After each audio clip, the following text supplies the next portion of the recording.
Firstly చెక్క, లవంగం, మిరియాలు, బిర్యానీ ఆకు, జీలకర్ర, ఇంకా ఇలాచి ఇవన్నీ అయితే డ్రై రోస్ట్ చేసుకోవాలనమాట. సో, సిమ్‌లో పెట్టుకొని రోస్ట్ చేసుకోవాలి స్లోగా మాడిపోకుండా.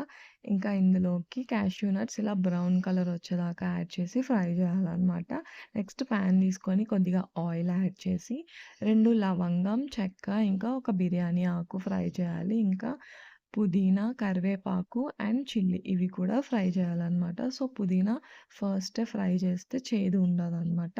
ఇంకా నెక్స్ట్ ఇందులోకి కొన్ని ఆనియన్స్ అయితే యాడ్ చేసుకోవాలి. ఆనియన్స్ గోల్డెన్ బ్రౌన్ కలర్ వచ్చేదాకా ఫ్రై చేసుకోవాలనమాట.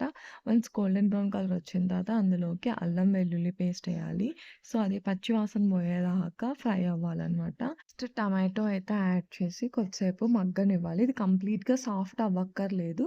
కొంచెం సాఫ్ట్ అయినా పర్వాలేదు. నెక్స్ట్ కొద్దిగా పసుపు యాడ్ చేసుకొని, ఇంకా మటన్ కీమా అయితే యాడ్ చేసి మంచిగా మిక్స్ చేసుకోవాలనమాట. సో, ఇది వాటర్ రిలీజ్ అయ్యేంత దాకా మగ్గనివ్వాలి.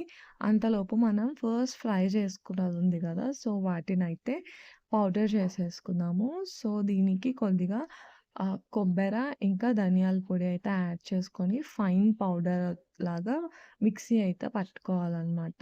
సో, ఇప్పుడు వాటర్ రిలీజ్ అయింది కదా! ఇందులోకి ఇంకొన్ని వాటర్ యాడ్ చేసి 1 స్పూన్ కారప్పొడి యాడ్ చేసుకోవాలి. ఒకసారి మిక్స్ చేసుకొని 5-6 విజిల్స్ వచ్చేదాకా అయితే వెయిట్ చేయాలి. కీమా కాబట్టి 5 విజిల్స్ ఎనఫ్.